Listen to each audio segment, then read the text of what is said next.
Hello YouTube and welcome back this evening to the finale, part 20 of our X-rated Battle Royale. And you know what? If some of you were coming into this Battle Royale expecting hardcore pornography, well, I'll upload this on Pornhub, you know what? I'll save your needs, whatever the hell they might be. But in the meantime, I'm tired, my arms hurt. We may as well just get into this. Now, there's only one thing I do know about Carnival 9 that somebody told me, is that this is literally almost like Emerson, Lake and Palmer telling the future, because this is literally the state of the animation, the entertainment industry nowadays, which that doesn't sound like a very promising sign. But you know what?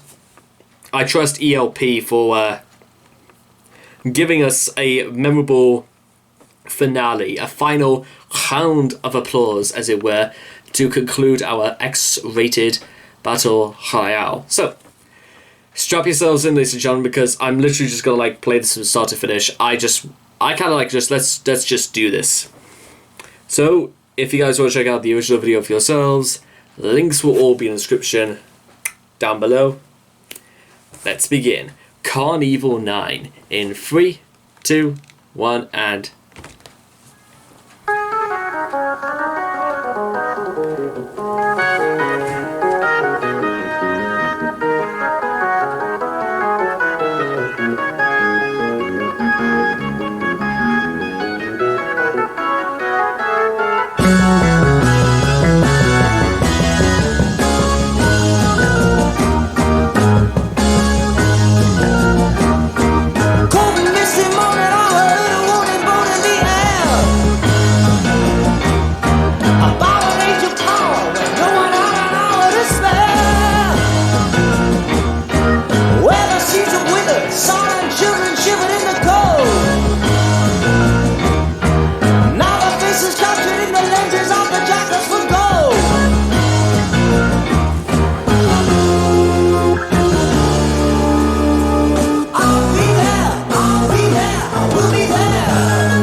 Carnival, but this is a friggin' madness house.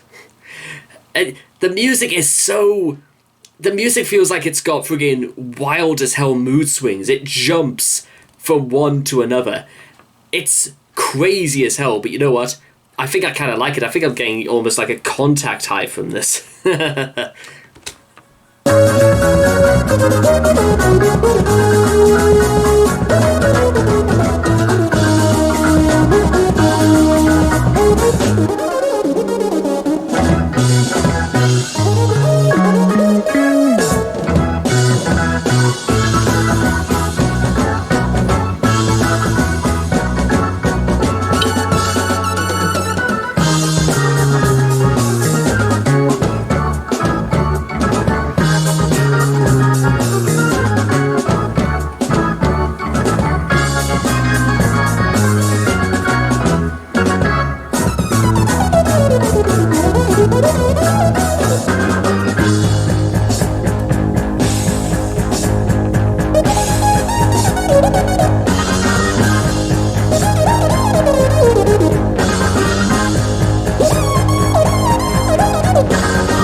normally that's technically where I would imagine like the song would end, but these guys, I hope they're paying these guys enough, because there's only one type of the only thing that comes close to in terms of the music, because the music is it's a freaking light show, this music. But you know what, the closest thing I can compare this to is there were certain songs, I think it's like Contusion by Stevie Wonder, if not Sir Duke.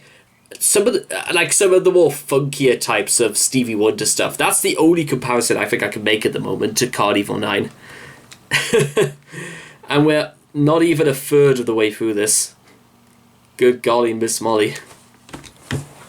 Welcome back, my friends, to the show that never ends. We're so glad you could attend. Come inside, come inside. There behind the glass stands a real blade of grass. Be careful as you pass. Move along, move along. Come inside, the show's about to start. Guaranteed to blow your head apart. Rest assured, you'll get your money's worth.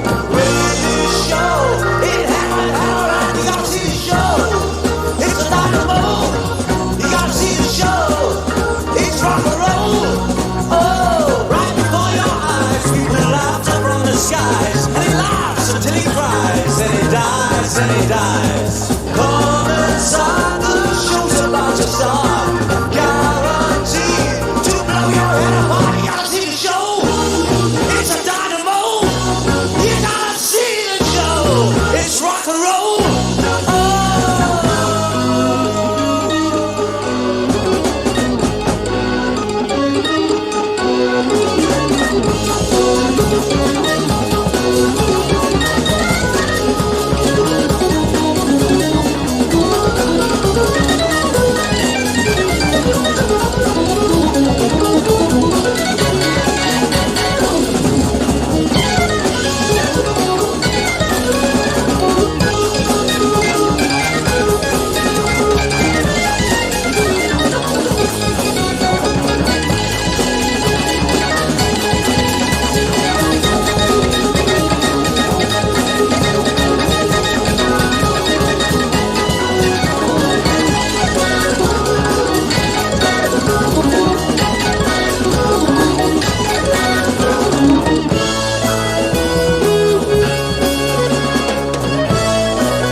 I should just be listening to this or I should be dancing to this.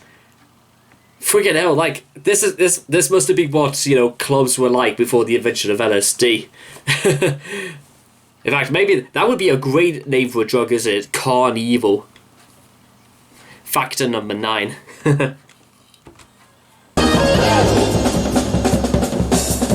Oh, what the hell? Soon the gypsy queen in a glaze of Vaseline will perform on guillotine. What a scene, what a scene. Next up on the stand, will you please extend a hand to Alexander's ragtime band. Dixieland, Dixieland. Roll on, roll on, roll on, see the show.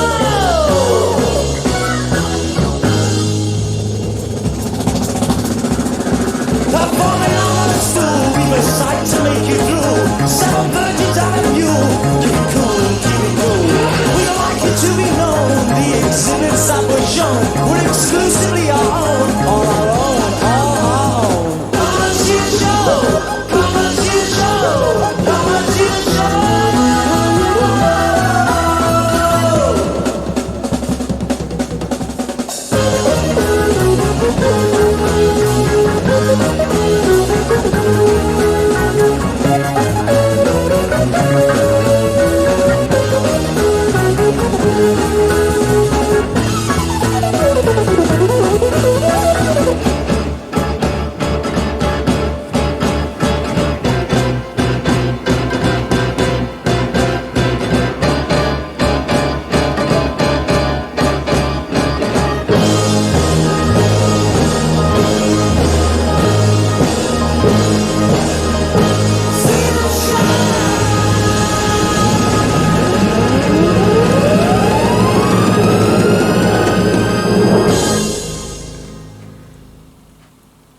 no matter what happens from here on in, I felt like that guy who, whatever the hell was going on, beating the hell out of that piano.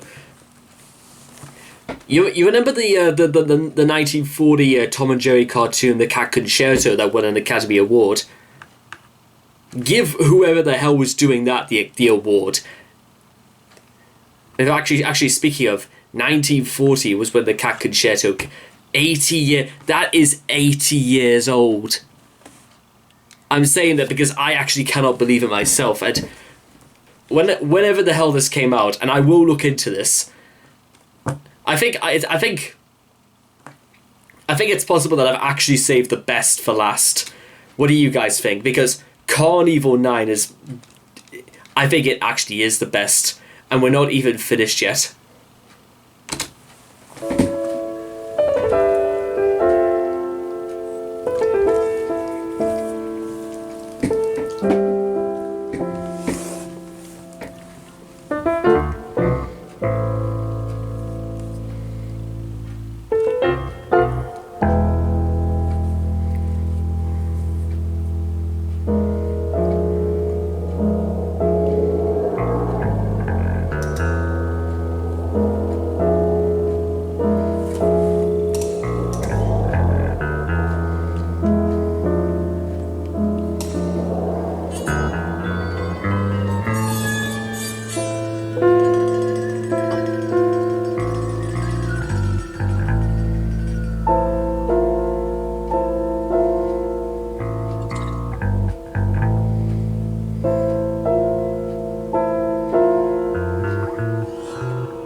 a rope to a tree and hangs the universe until the wind of laughter blows cold.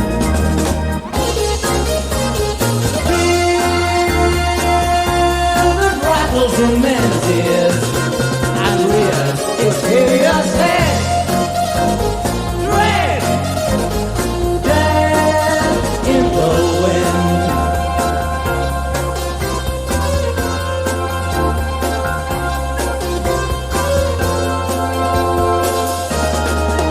Man of steel, pray and kneel with deepest blazing torch, thrust into the face of the night. Draws a blade of compassion, kissed by countless kings, whose jeweled trumpet words blind his sight. Walls that no man thought would fall, the altars of the just, crushed, dust in the wind. No man yield to flowers in my ship.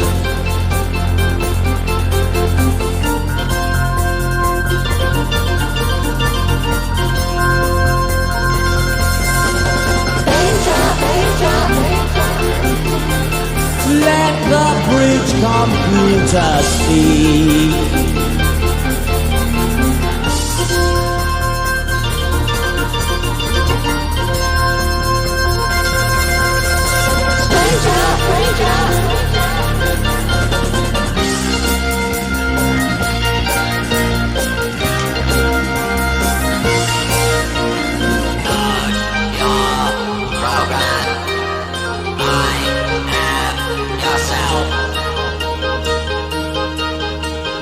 Computer stands in my way.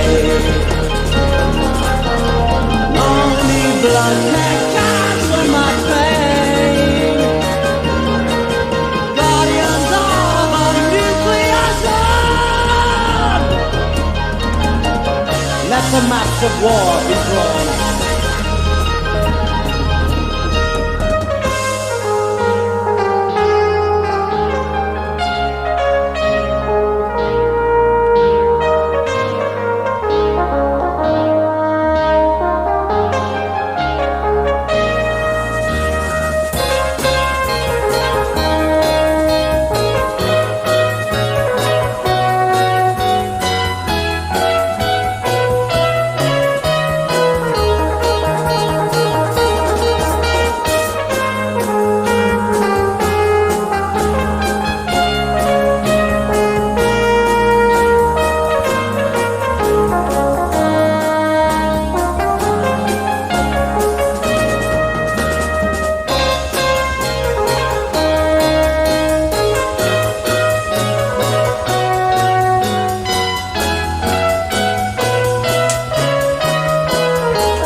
perfect for you.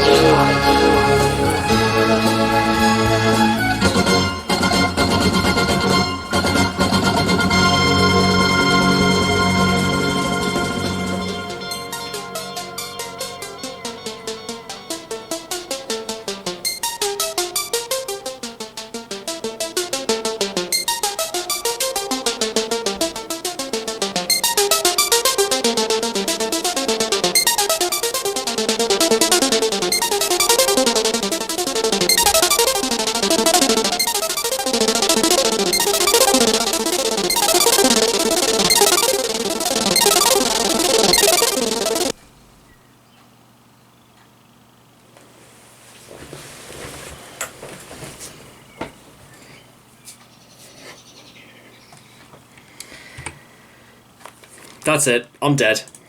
I'm dead.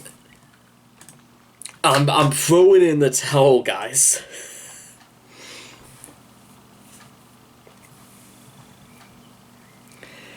Because that, ladies and gentlemen,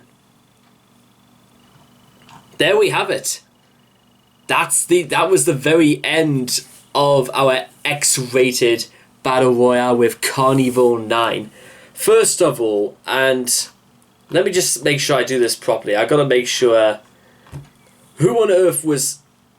I've got to make sure to ask who exactly was playing piano, or technically it was more of an organ than a former members. I know that's going to sound like a bit of a oxymoron there. Keyboardist Keith Emerson. Okay, so we know exactly who to thank. Singer, bassist, guitarist, and producer Greg Lake, and percussionist Cole Palmer. I just wanted to make sure I get. 1973 was when this came out. 47 years ago.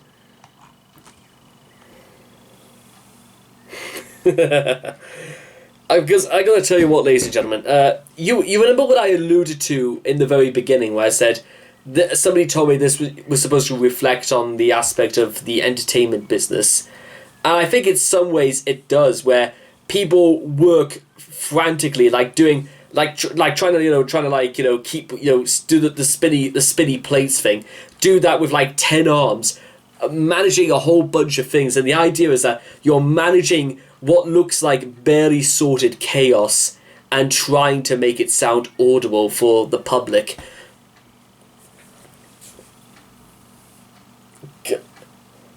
And you know what? It almost makes the entertainers right there look like slaves by trying to work to the absolute bone to create something as maniacal as Carnival 9. Carnival 9 is like Alice's Adventures in Wonderland if it was a song. If it was a song, this would be that song, because this song is absolutely crazy.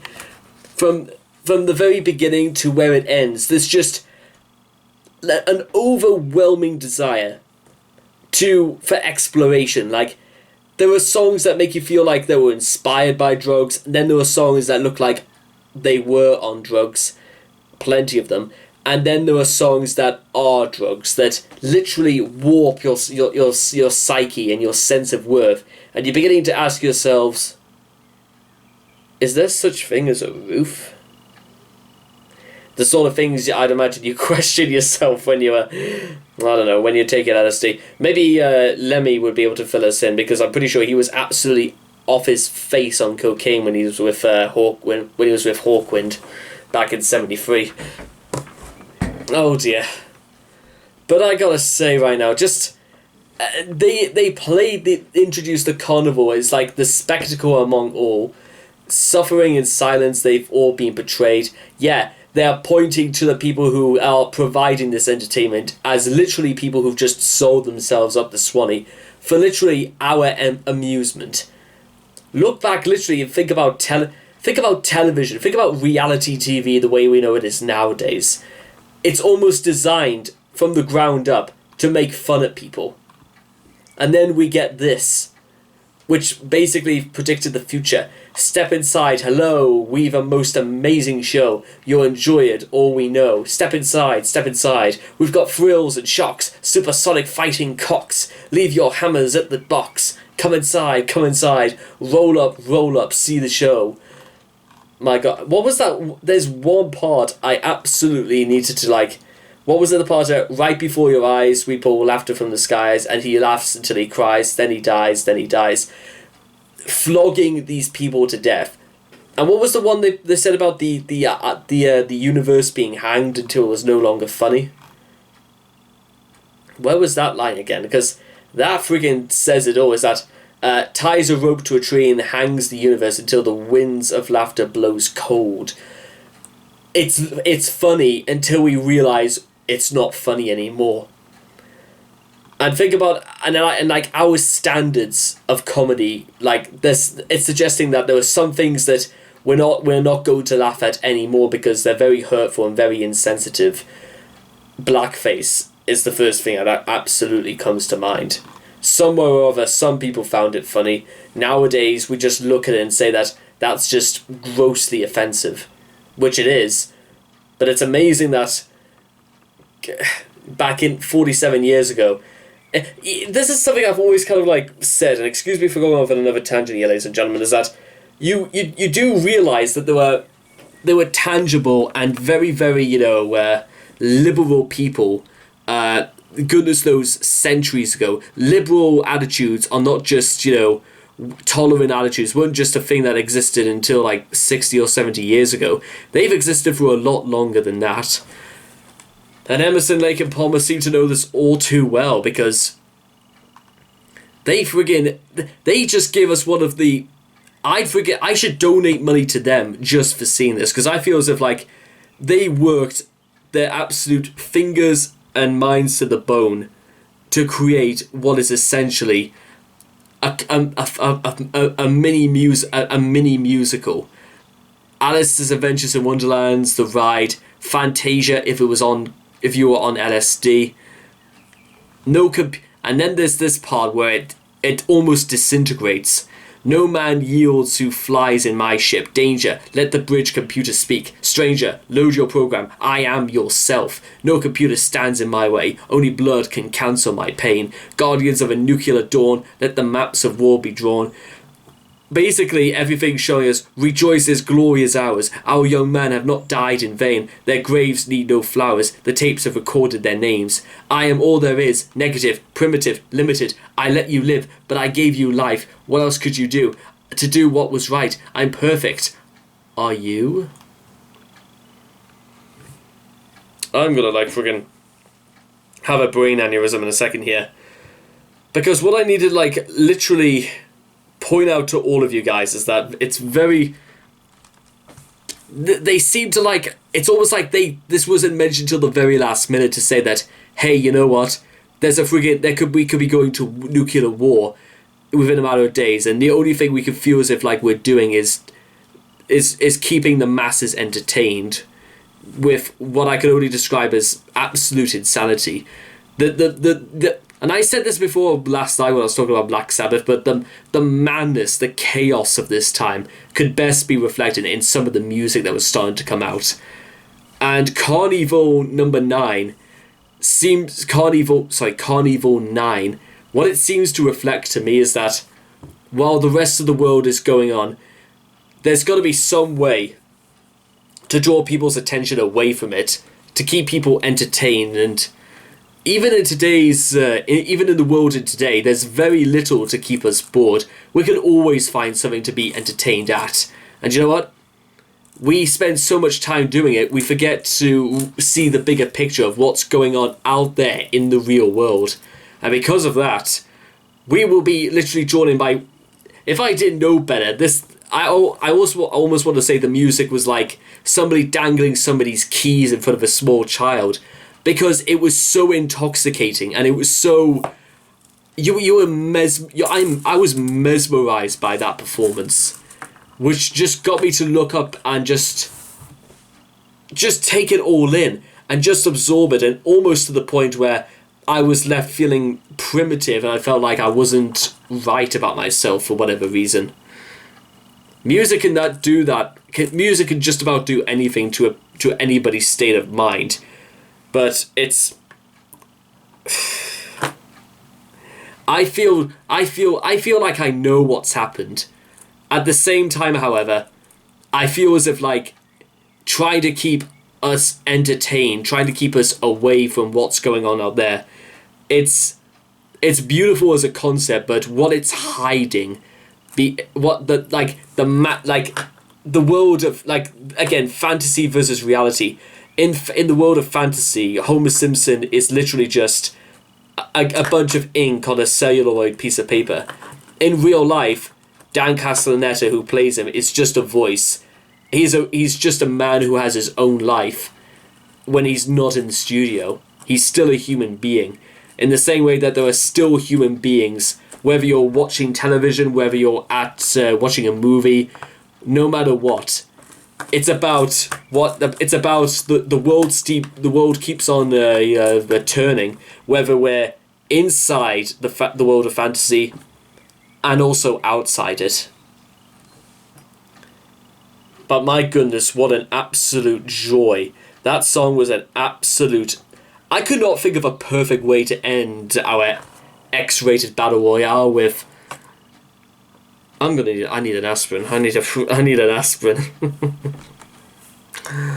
Oh, my goodness. Ugh. So anyway, and now it is time to say goodbye. Farewell, my friends. Farewell. For this really is the end of Raging Reality's X-rated battle royale. Take care. Bye-bye for now.